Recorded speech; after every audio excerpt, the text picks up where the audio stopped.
Welcome back, YouTube. Today we're talking about the XM2we. I had the original XM1R, and when I first got it, I said it was insane, and if they made it wireless and lighter, it would have been my main mouse. Well, not exactly the XM2w, but close enough. The XM2w was on pre-order since about a year ago, and due to many issues they've had, it's been delayed.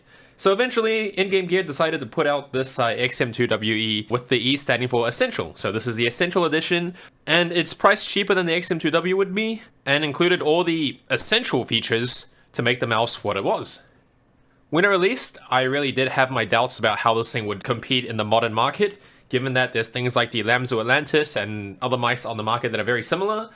For the longest time, there was no Australian stock, and there is still no Australian stock. But PCKSK have put their order in, so hopefully we'll have this in another 2 weeks maybe. Thankfully, a Twitter mutual let me know that you could buy this straight off Taobao. And then because I am fluent in Chinese, I understand all of that, so I went to Taobao and I bought it. So that ships straight over from China. If you don't know, Taobao is the Chinese AliExpress, but like usually catering to China instead of AliExpress catering to the global audience.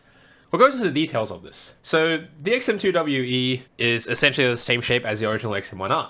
It's got a 3370 sensor, weighs about 63-ish grams as they market it, does use KO-GEO opticals, and it's priced at 80 euros / US dollars, so directly to Australian dollars would be about 120. I hope they do price it at 120, that would be excellent. Now with the unboxing, it does just come in a little XM2we box. You know, the unboxing was really basic and essential. If you open it up, you would have found the dongle that you see over there with the cable, just literally right here. Oh, sorry, the dongle would have been here, the cable would have been here, and it's literally just a mouse inside this foam packaging. Also, there's a little manual and quick start guide, but obviously I hope we don't need these days because I'm sure all of you guys have experience with mice enough to know that you gotta plug it in to use it. Onto the build quality. It's excellent. It's an Endgame Gear mouse. There's not much more I need to say here.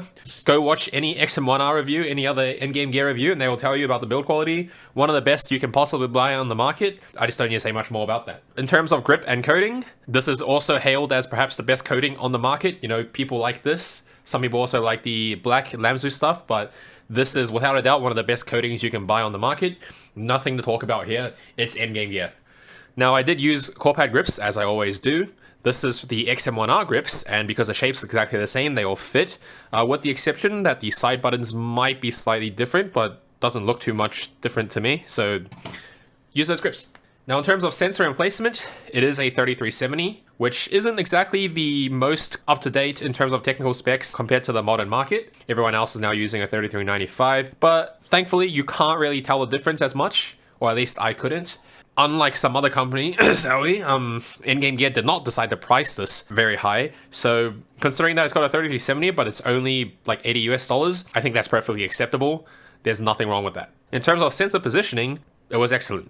There's not much more I can talk about in terms of this. We all know this is how the XM1R was, and just good. It's just good. In terms of clicks, this is the heaviest optical click I've tried, the optical switch. It's a lot heavier and crispier, in my opinion, than the Razer opticals and the Bruce Lee X2. Now, I personally love the feel of stiffer clicks and how much more mechanical and crispier this feels compared to those ones. When I go back to try those clicks, they really feel mushier, so I do like how this is. Side buttons are also very good. They are very nice and crisp. There's just not much more to say. Now, scroll wheel. The scroll itself is really nice, but the clicks are a little bit stiffer, so if you guys do spam a lot of scroll wheel click, just be careful of that. I know Apex players probably do that to like ping positions. In terms of weight distribution, it's somewhat back heavy, as you would expect with a shape like this and a hump at the back. But nonetheless, in your hand, it doesn't feel like anything. It's perfect. There's not much more to mention here. It is 63 grams though, so it's considered slightly heavy on the modern market. Gosh, what a time we live in. But that puts it at the same as the Superlight, and everyone still uses the Superlight, so you're not going to complain about a 63 gram mouse. I definitely find myself raw aiming better with a slightly smaller and lighter mouse, but raw aim isn't everything in a game. In some games that'll be more beneficial, in tac shooters that might not necessarily be the case. The added weight and the shape does really add a lot of stability and make the mouse a lot more consistent in terms of holding angles and things like that. I think even though this is on the heavier end of lightweight mice these days, it's still perfectly fine. I think something like maybe 48 grams is as low as I'll probably ever try, and up to something like this. So up to about like 63-ish grams, 48 to 63, that's like 15 gram-ish range. In terms of skates, the best. The stock skates themselves were really, really good. So I mained those for like 2-3 weeks before I switched to the core pads now, because the core pads weren't actually available at the time. Now you can backwards compatible this with the XM1R skates, but those are a bit smaller and I preferred the bigger ones, so I never swapped those out even though I had them. However, the stock skates actually perform surprisingly good, so that gets a pass in the books there. And most importantly, it's got 2 big slabs in the front and the back, and the sensor skate. In my opinion, this is an ideal skate design. Every mouse should just be designed with the skates like this. Don't do your 4 corners. This is perfect. This is exactly what I wanted, and is a major, large reason of why I decided to main this mouse over, say, the Atlantis currently. Like, I can't express how happy I am with the skates. Lots of added stability to fix up any issues, and you just feel how the mouse is a lot flatter in the front because of it. Companies, take note. Please make big skates like this. Now, in terms of shape, it's an XM1R shape. It's a proven shape. I'm sure I don't need to talk too much on this. You guys already know how it is. The sides are curved, so we can talk a little bit about this. If you guys watched the Atlantis mini video, I talked about some issues the Atlantis has. Now, the good thing about the XM1R here is that even though the sides are curved, they're not as aggressively curved inwards as the Atlantis feels. Because of that, you're not trying to grab the mouse more to fill it into your palm, which makes this surprisingly better for relaxed claw grip, in the sense that you're not trying to grip the mouse and cover your whole hand over the entire time. You don't necessarily feel it as big. It can be as filling and as big, but if you relax yourself, it doesn't, and you can still use the mouse perfectly fine. Now, the hump on the back is slightly wider as well and taller, so I do like that. I still wish it was a little bit taller because my hands are too big, but I think most people will find this perfect to have that added stability by pressing down on the back.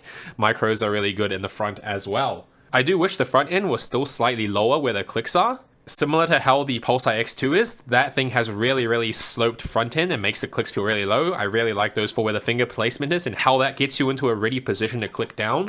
But at this point, me saying that I wish I had lower clicks and a higher hump in the back, I'm basically describing a Pulsar X2H or the Zowie ZA series, so can they f***ing release them already, man? Just release the X2H and release the Zowie wireless in ZA shape, please. Like, that's basically what I'm describing at this point. That's what these alterations I said I would prefer on this mouse would make it become. It's designed for medium to large hands, right? If you guys do have medium or smaller in hands, or you prefer the smaller mice, do go get a Lamzo Atlantis Mini. That is the current top recommendation. This is not going to be for medium to small hands. In conclusion, this is an all-around good mouse.